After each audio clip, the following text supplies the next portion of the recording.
Jadi kali Ibu, ini ya saya Ibu. saya cek dulu dan tolong didengarkan baik-baik. Soalnya kalau yang nggak mendengarkan nanti juga rugi ya. Apa cuma apa suaranya saja di apa videonya dimatikan terus malah ditinggal pergi, nanti Anda nggak tahu penjelasannya. Meskipun saya kirim juga nanti materinya via WA yang terkait dengan apa namanya PowerPoint, tapi kalau tidak mendengarkan penjelasan langsung biasanya juga kurang bagus ya, artinya kurang paham ya, begitu.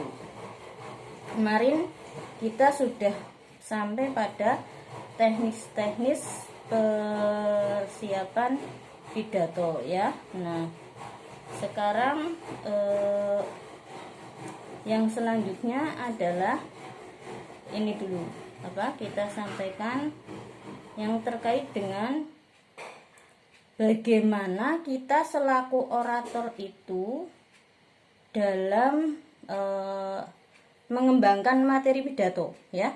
Jadi kemarin kan kita sudah sampai pada bagaimana mempersiapkan materi pidato. Jadi termasuk mengumpulkan bahan-bahannya ya, dari apa namanya dalil Al-Qur'an, dalil Al-Hadis ya, sumber apa namanya dalil-dalilnya, kemudian ayatnya, hadisnya juga di situ, hadis kitab apa gitu ya. Terus kemudian juga buku-buku yang digunakan, misalnya buku tentang sejarah Nabawiyah gitu ya, kemudian tarikh Islam yang terkait dengan apa namanya perang-perang Islam dan sebagainya itu. Nah sampai kemudian bahkan saya jelaskan di situ sampai pada di alam terbuka pun juga bisa menjadi sumber materi dakwah, misalnya di tempat-tempat pertemuan ya, kalau zaman sekarang tempat kerumunan ya karena ada corona diarani kerumunan, tapi yang bahasa kita bahasa ilmiahnya ya tempat berkumpulnya massa publik ya.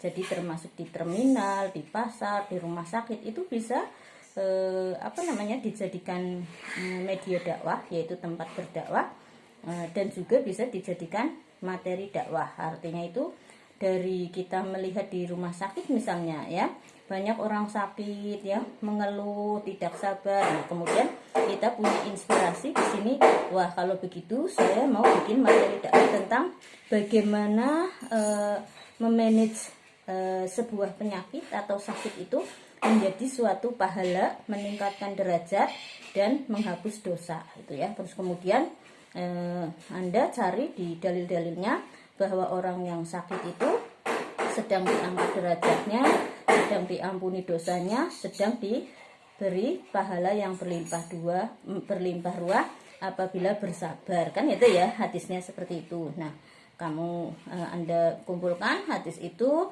terus kemudian dibikin tausiah, tentu saja dengan bahasa yang tidak menggurui, tapi bahasa mengajak, bukan mengejek tapi mengajak ya, bukan menggurui tapi belajar bersama, menyadarkan diri sendiri dan menyadarkan orang lain betapa sebenarnya sakit itu adalah suatu fadilah dan karomah minallah apabila kita bersabar. Nah tentu saja itu bukan menasihati orang lain tok, tapi menasihati diri kita sendiri. Kadang-kadang kita kan begitu ya, sakit gigi aja sudah mengeluh, nggak itu ya, malah ada yang gara-gara sakit gigi semua serumah, seisi rumah dimarahi ya, nyetel musik dimarahi ya, nyetel apa dimarahi, ngomong bicara keras pun dimarahi kan gitu. Tapi kalau yang sabar tidak seperti itu ya. Itu contoh di rumah sakit pun yang tempat banyak penderitaan bisa dibikin materi dakwah, itu namanya dai yang inspiratif. Apalagi di terminal ya, banyak pencopet, banyak apa, terus nanti dibikin materi dakwah bahwa segala sesuatu rezeki misalnya ya, itu adalah urusan Allah. Jadi kita jangan khawatir rezeki kita, jangan sampai takut kelaparan terus kemudian mencopet. Yakinlah bahwa Allah itu akan memberi rezeki yang halal ya, asal bersabar ya, berusaha terus berdoa. Nah tentang nanti jalannya dari mana ya, jangan jalan haram, karena kalau jalan haram itu kita rugi. Sebenarnya nanti mau dikasih sama Allah jalan halal, tetapi kita tidak sabar, kemudian malah mencapai dengan jalan yang haram. Nah itu kan bisa untuk menjadi materi dakwah. Nah tapi jangan lupa, jangan omdo, jangan ngomong doang, jangan asal bunyi, jangan asbun, tapi di situ dicari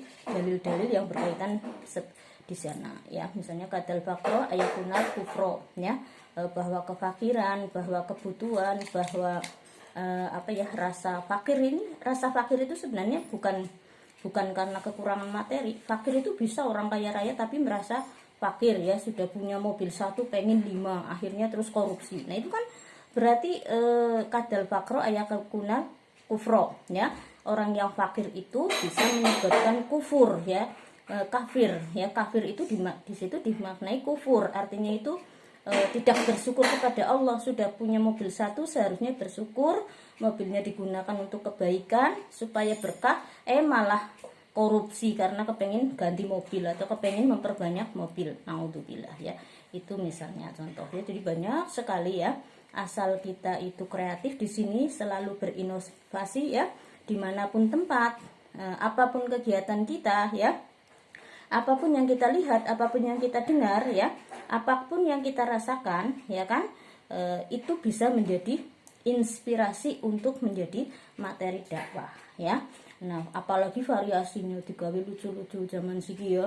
Kemarin sudah saya jelaskan misalnya sholawat corona, karena lagi corona nggak ya, sholawat corona ya. Misalnya Pak, Allahumma barik lana fi rajaba wa sabana wasalimna min corona, itu misalnya itu sebagian contoh saja ya, bagaimana kita selaku dai itu bisa terus berinovasi ya, terus kreatif, terus melakukan performan ya, jadi pengembangan diri yang di situ menyesuaikan dengan zaman ya, supaya kita tidak ketinggalan zaman, terus supaya kita juga diterima dakwahnya dengan sesuai zamannya ya. Jadi zaman itu senantiasa berubah ya. Zaman dulu orang itu, atau zaman yang sebelum ada corona, orang itu berdakwah langsung manual ya. Kalau nggak manual nggak puas. Tapi sekarang santai-santai di rumah pada nyeteli YouTube, jadi malah males ke masjid. Nah itu kan yang bikin kita juga susah. Tapi ya bagaimana lagi, zamannya sudah seperti ini, maka kita juga berinovasi bagaimana kita bisa live di YouTube, terus kemudian mau tidak mau kita menjadi YouTuber ya, mau tidak mau kita menjadi aktif di media sosial untuk dakwah Islam. Jadi dakwah itu jangan menunggu diundang ya, jangan menunggu diminta, terus kemudian jangan berharap imbalan ya. Tidak ada yang meminta pun, kita berdakwah dengan ilmu kita ya. Kita bisa menulis di medsos, kita bisa rekaman YouTube di medsos ya, zaman sekarang gitu ya. YouTube kan caranya nggak sulit-sulit ya. Jadi begitu kita punya akun, kita rekaman video sendiri, kita upload, ya sudah jadi YouTube ya. Kalau banyak yang subscribe malah bagus, lebih bagus lagi kan seperti itu. Kalaupun tidak banyak, barangkali ya ada yang nyetel, ya kita namanya sudah dai. Kalau kita niatin berdakwah ya. Kalau kita niatin cuma untuk pamer-pamer doang, ya dapatnya pamer gitu ya. Itu sekedar motivasi saya di pertemuan yang Ramadan yang akhir ini. Nah kemudian saya lanjutkan ini ya. Jadi di sini bagaimana selanjutnya. Kemarin kita sudah mempersiapkan pidato itu seperti apa. Lah sekarang langkah-langkah cara mempersiapkannya ya. Langkah-langkah cara mempersiapkan pidato. Yang pertama ya, Anda bisa tulis, tidak apa-apa, nanti tak share insya Allah di WA ya, kalau mau UAS ya, itu WA, di WA PowerPoint-nya ya. Yang pertama adalah merumuskan tujuan. Ya, jadi Anda sebelum berpidato, ya sebelum berdakwah, artinya itu saya bilang pidato karena ini retorika ya, mata kuliah retorika. Tapi sebenarnya dakwah itu sangat luas ya, tidak hanya berpidato ya. Termasuk Anda mendirikan pesantren, Anda mendirikan TPQ, Anda mendirikan sekolah.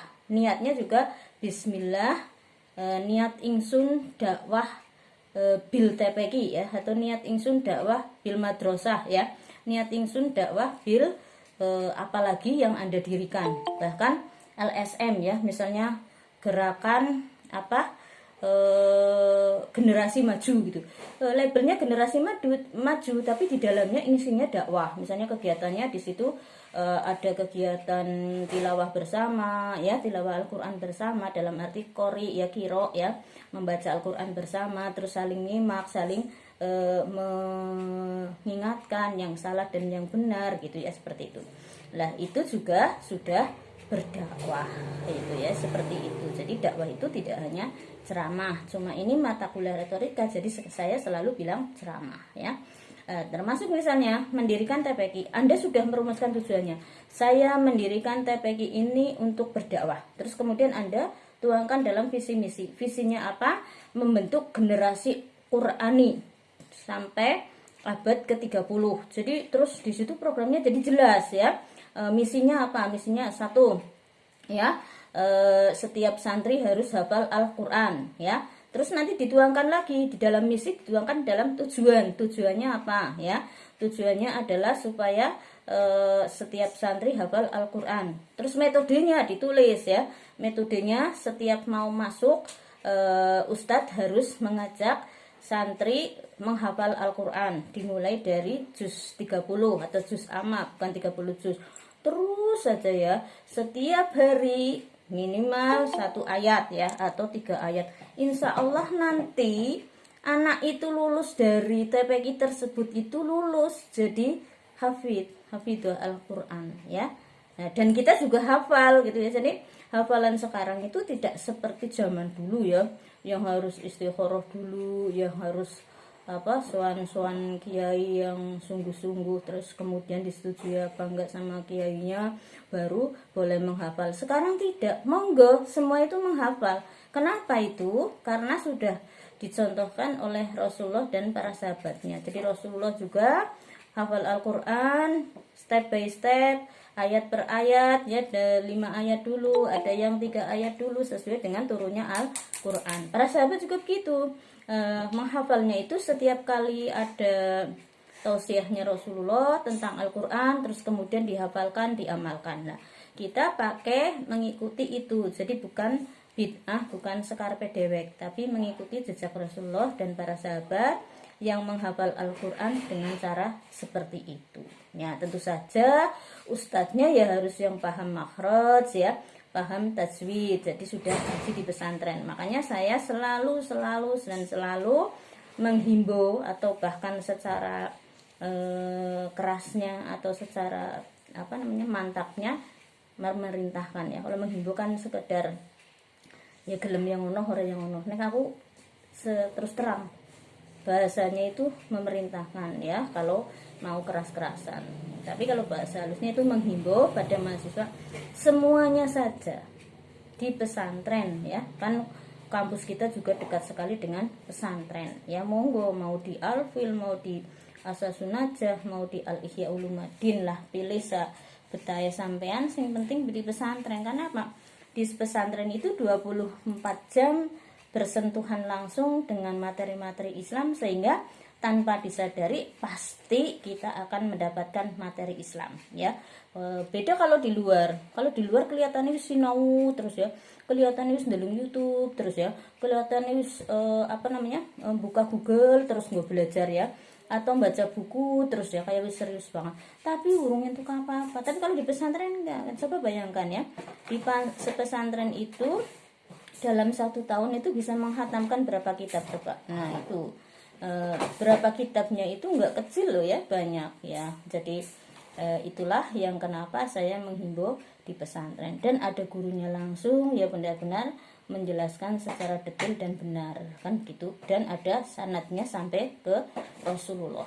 Jadi ilmunya berkah ya, berbeda dengan yang otodidak di luar kan gitu. Nah itu ya, saya juga dulu di pesantren ya, 5 tahun di Mangkang sana kuliah, terus di pesantren saya jauh. Kalau zaman sekarang ya kayak ke dari Ihya Ulumuddin sampai ke kabupaten gitu ya, atau lebih jauh lagi. Jadi saya tiap hari itu laju dari pesantren sampai ke kampus, dan saya harus berangkat berpagi-pagi betul pada subuh langsung berangkat ke kampus. Tapi saya jalani ya selama 5 tahun. Nah, apalagi sampean itu sangat dekat kampusnya, karena kampusnya juga termasuk satu yayasan dengan pesantren Ihya Ulumuddin. Kalau Ihya Ulumuddin ya, kalau yang lainnya juga dekat sekali. Makanya sayang sekali kalau yang enggak di pesantren, sampai nasi nom ya, pesantren aja. Oke. Selanjutnya, yang pertama merumuskan tujuan, paham ya? Sebelum kita berdakwah, dakwah dalam bentuk apapun, melalui media apapun, kita rumuskan yang pertama kali adalah tujuannya dulu. Karena apa? Tujuan itu ibarat pondasi, ya. Kalau tidak ada tujuannya, tidak ada pondasinya, ya rubuh rumah ya, karena nggak kuat pondasinya. Oh, tiba-tiba, ayo berbondong-bondong maca Quran bareng, wah wis temenan maca Quran ben dina telung dina bergue bubar breng ya, karena nggak ada planning, nggak ada tujuan ya, nggak ada manajemen yang jelas ya. Nah, kalau saya yang mengampu mata kuliah manajemen, malah saya sampaikan bagaimana memanage suatu dakwah, kan gitu ya. Oke. Selanjutnya yang kedua, menganalisa pendengar. Nah, ini karena ini retorika, maka yang dianalisa pendengarnya. Misalnya Anda diundang silaturahmi, besok ini kan mau silaturahmi ya, sebentar lagi. Lihat dianalisa pendengarnya di mana? Oh, di Kesugihan. Nah, Anda menganalisa Kesugihan itu adalah satu, dekat dengan pesantren. Dua, pasti banyak ulama, banyak orang alim, ya kan? Banyak orang pinter, ya. Terus pendengarnya pasti sudah biasa ngaji. Maka kemudian Anda di situ sudah menganalisa pendengar semacam itu, kemungkinannya ada, yaitu apa? Kalau di pesantren pasti sudah mendapatkan ilmu yang tinggi-tinggi, yang banyak, ya gitu ya. Kalau ini yang undang pesantren, maka Anda tidak perlu di situ menyampaikan ilmu yang banyak-banyak, cukup mengingatkan aja. Artinya itu motivasi spirit untuk mengamalkan ilmu yang mereka miliki, gitu ya. Kalau untuk di pesantren ya, misalnya ceramahnya suruh di pesantren di depan santri. Tapi kalau di masyarakat, di audien ya, misalnya di kota ya, di Cilacap misalnya di kota. Di kota itu kalau dianalisa pendengarnya itu orangnya satu, senang hura-hura ya. Dua, tidak begitu ngeh pada ibadah. Artinya ibadah itu tidak begitu dipentingkan. Yang penting adalah kegiatan sehari-hari semacam kerja, terus kemudian aktivitas sosial dan lain-lain. Bahkan banyak yang kemudian kalau di kota itu abai ya, mengabaikan agama. Sing penting enjoy, sing penting happy. Mereka itu suka bersenang-senang, terus kemudian bahkan naudzubillah ya, bermaksiatan dan sebagainya. Nah, ini kemudian berbeda. Ketika di kota, kita itu jangan menyampaikan materi yang dalam-dalam, tetapi cukup yang ringan tapi mengena ya. Misalnya apa? Oke. Sampean iki urip harap ngapa jajal gitu ya misalnya. Kan pada bingung, iya ya urip ngapa ya? Jajal tak takon. Urip harap ngapa jajal? Apa terimane kayak wedhus kayak ya, kawin manak terus mati gitu misalnya ya. Tapi ya jangan sekasar itu, artinya kita menggugah ke sana. Nah, kemudian apa bedanya karo kucing gitu misalnya. Nah, kita jangan seperti itu, tapi mari kita tingkatkan. Kalau kita ingin meningkat, ingin mulia dunia maupun akhirat, yuklah kita mulai ibadah serius misalnya. Itu pertama ya, motivasi kalau ibadah di kota itu menganalisa pendengar misalnya ya. Lagi yang kedua, karakter orang kota ya itu lebih mudah dimintai donatur ya, dana, karena mereka itu nggak eman-eman sama duit, nggak pelit sama duit ya, karena sudah biasa mengeluarkan uang untuk kehidupan sehari-hari ya kan. Di kota kan air ya duit dari pam ya kan, bukan sumber biasa. Terus kemudian lampu listrik juga dari listrik ya, sudah biasa begitu. Bahkan untuk beli kayak besok lebaran ini aja ya, bikin kupat aja, kupatnya beli ya, nggak kayak nang desa kan baru ngepet terus gawe ini gitu ya, pakai gelem. Nah, sehingga mereka itu tidak eman-eman kalau disuruh untuk mengatur. Tapi kalau untuk suruh beribadah, untuk sholat itu mereka malas. Kalau bisa karakter orang kota itu sholatnya diganti duit aja ya. Nah, maka disitulah kemudian kita itu memberikan motivasi ya, bahwa betapa pentingnya untuk sholat ya. Sujud itu ya diterangkan ya, sujud itu dalam sholat tentu saja yang dimaksudkan adalah 1. Meningkatkan derajat, 2. Mengampuni dosa, 3. Menambah pahala. Nah, 4. Membebaskan dari neraka, 5. Membuat masuk surga, wilayah masuk surga. Nah, 5 ini diterangkan dengan detail, dengan cara yang menarik, dengan cara yang indah. Mereka akan tergugah, oh iya betul ya. Terus diterangkan juga berapa sih lamanya sujud dalam sholat, ya kan? 1 menit 1 rakaat. Nah, Anda itu nggak perlu capek-capek, nggak perlu lama-lama. Coba kalau kondangan ya, dandane sejam, kawitados ngasih rampung dandan ya kan, sejam. Lu semangkat kondangan, gelem dandan, padahal kondangan kue ora uli apa-apa, ya kan? Malah ngasih duit kan ya.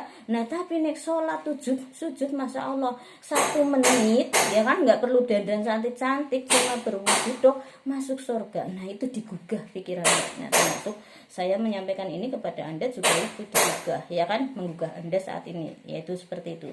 Sholat yang cuma 1 menit 1 rakaat ya, bahkan nggak sengking kayak kendang cewek kayak sampean dia orang nana ya, masalahnya terawih 20 rakaat 6 menit kan aneh ya, yang viral itu ya. Nah, itu tapi Allah sangat menghargai karena apa? Karena sesuai dengan perintahnya.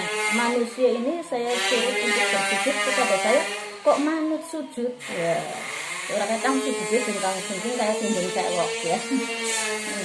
Nah, tapi kalau misalnya setelah itu ya jangan dibolehkan seperti itu. Kalau ngaji lagi di majlis taklim itu kan runtut ya. Nah, sekarang ngomong kayak gitu, besok lagi mengajari supaya sholatnya temenanan, sholatnya serius ya, tidak hanya seperti kinjeng cewek gitu ya. Oke, yang ketiga, mengembangkan ide. Nah, ini mengembangkan ide. Mengembangkan ide itu yang seperti apa? Mengembangkan ide itu tadi ya, sholat. Sebenarnya perintah yang pokok di dalam Al-Quran ya, perintah yang inti di dalam Al-Quran adalah perintah melaksanakan sholat. Tok titik gitu ya. Nggak ada ide yang aneh-aneh. Tapi kita bisa mengembangkan ide tersebut, yaitu apa? Bahwa di dalam sholat tadi bisa membentuk karakter disiplin ya kan, bisa membentuk karakter bersih karena sholat itu mengajarkan wudhu, bisa membentuk karakter sehat ya, karena sholat itu kita wudhu, bahkan kita bisa ngomong ya sama ibu-ibu itu nggak usah ke salon-salon aneh-aneh ya, cukup banyak berwudhu ya, sholat 5 waktu dilakoni, tahajud dilakoni, insya Allah itu akan cantik ya, wajahnya bersinar ya. Masih di dunia seperti itu, apalagi di akhirat itu dikatakan wajahnya akan bersinar seperti rembulan ya. Nah, banyak yang misalnya ya, saya sebenarnya sih orang pamer ya, orang ujub, lagi cerita tok gue contoh ya, usia saya sekarang 53 ya. Nah, ya bukan saya juga ngomong awet muda atau cantik enggak, dan juga saya sedang tidak ngomong saya banyak berwudu, banyak bersujud, enggak, tapi saya sedang menggambarkan bahwa memang beda orang muslim yang sholat dengan orang yang tidak sholat ya. Orang yang tidak sholat akan kelihatan wajahnya itu tidak bercahaya ya, burem cara wong Jawane ya, peteng ya cara wong Jawane.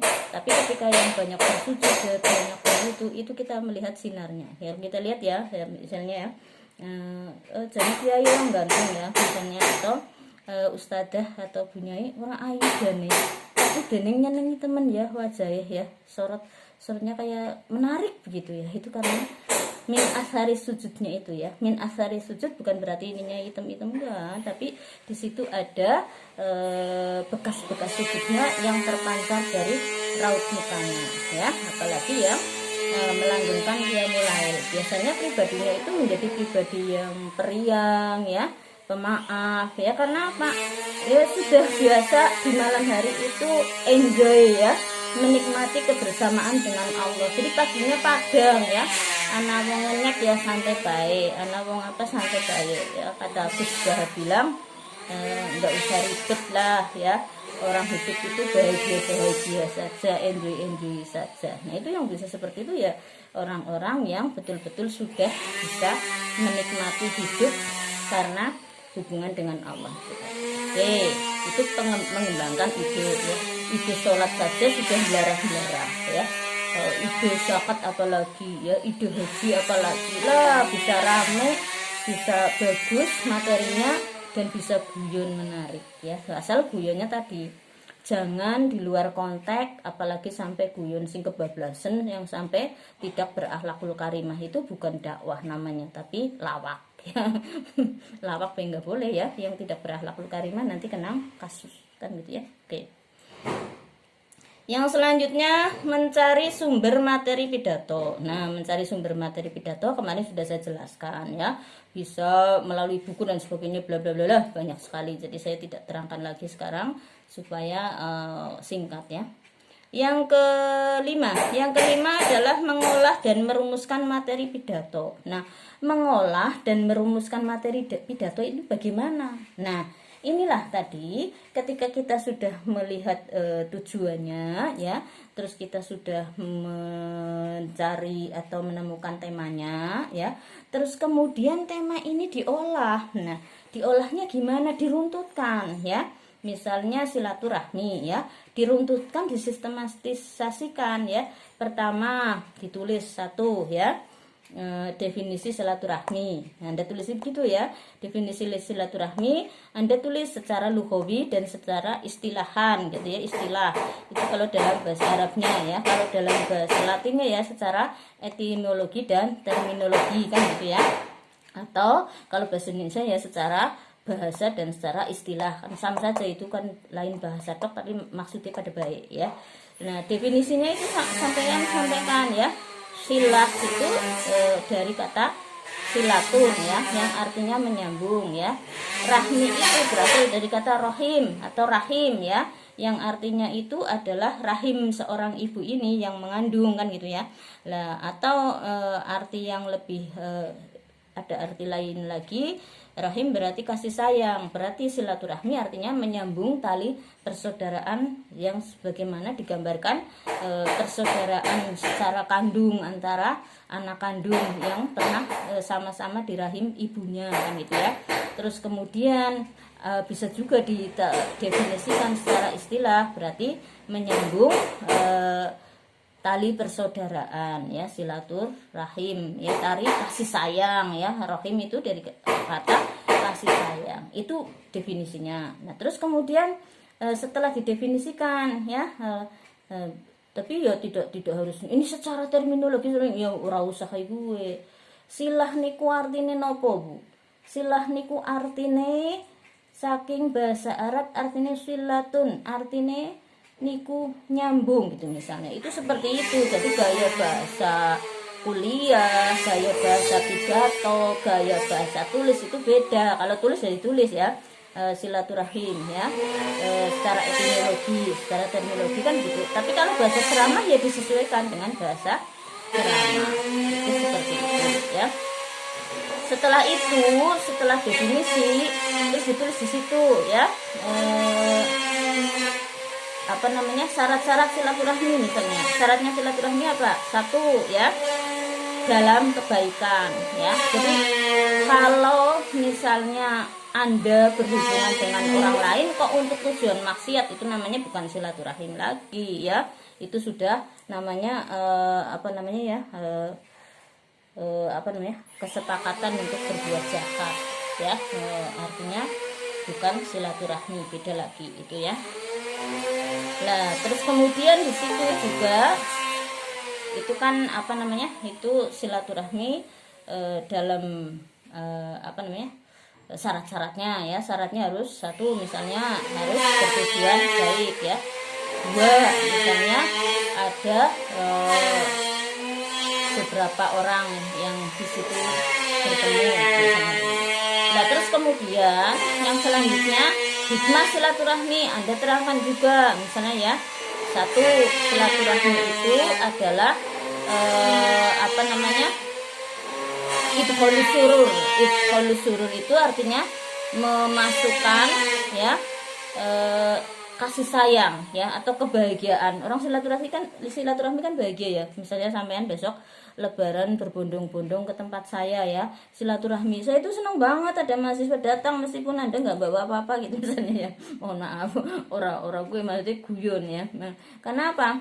Karena yaitu silaturahmi itu adalah idkholus surur ya, menyampaikan suatu kebahagiaan ya, idkholus surur ya. Wong tua juga kayak gitu ya, ditekani anak kang Jakarta mulane pada mudik-mudik ya, Masya Allah wis seneng ora karuan, padahal ya orang gak apa-apa.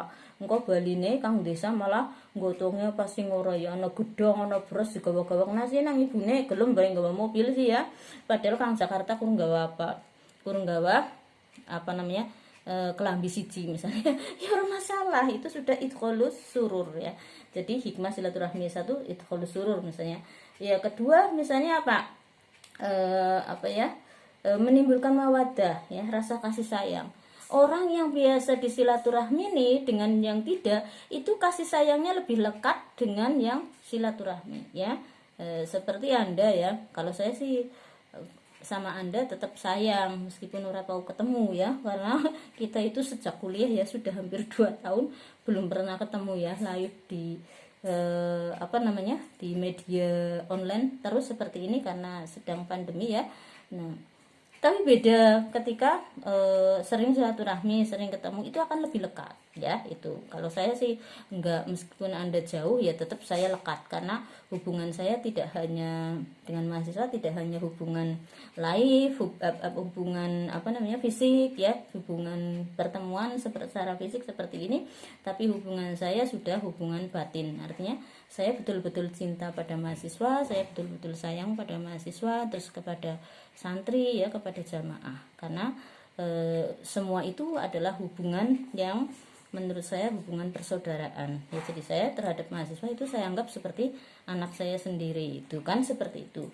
Tapi kalau orang lain misalnya yang tidak ada hubungan seperti itu ya, misalnya sesama dosen ya, sesama dosen yang biasa bertemu, biasa bergaul ya, atau Anda sesama mahasiswa yang biasa bareng ya, biasa di kantin bareng ya, kuliah bareng dan lain-lain, itu ketemu, sering ketemu, beda dengan yang nggak pernah ketemu. Contoh apa? Contoh misalnya KPI di semester 2 kayak sampean dengan sesama KPI kan lebih lekat seperti ini ya, daripada KPI dengan tarbiyah sing ora tahu ketemu, itu contoh. Jadi memang silaturahmi hikmah yang kedua adalah menimbulkan mawadah, rasa kasih sayang dan seterusnya. Itu adalah contoh